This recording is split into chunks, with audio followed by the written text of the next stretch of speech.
Euston Station. The pair of them stood up and made their way off the train while being knocked repeatedly in the hustle and bustle. They joined the even bigger crowds going this way and that inside the station. "Where are we meeting your friend?" said the professor. "Let's just get out of the station first," said Elizabeth, as she was being knocked and jostled. She tried to keep up with the professor, and they got on the escalator standing to the right, out of the way of the people barging past. "This is why I hate coming to London," said Elizabeth as she got knocked again. "It's such a rat race here. People are rushing around like headless chickens."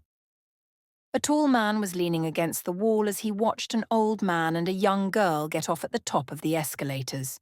He then watched them try and make their way across the concourse and out of the station. He peeled away from the wall and slipped into the crowd, disappearing in mere moments. Elizabeth and the professor stood outside again. Elizabeth put her hand up to shield her eyes from the bright sunlight as someone bumped into her again, causing her to grind her teeth in annoyance. She pointed across the road with the arm that she'd been using to shield her eyes.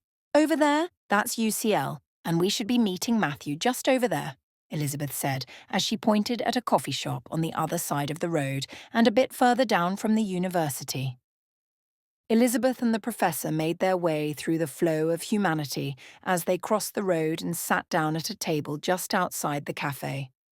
A waitress came up to the table and asked them, "Can I take your order, please?" "Hello," Elizabeth said, smiling. "Can I have a Pepsi, please?" "May I have a coffee, milk, and 2 sugars, please?" said the professor. "No problem. Would you like anything with that?" said the waitress. Elizabeth glanced at the professor, who shook his head slightly.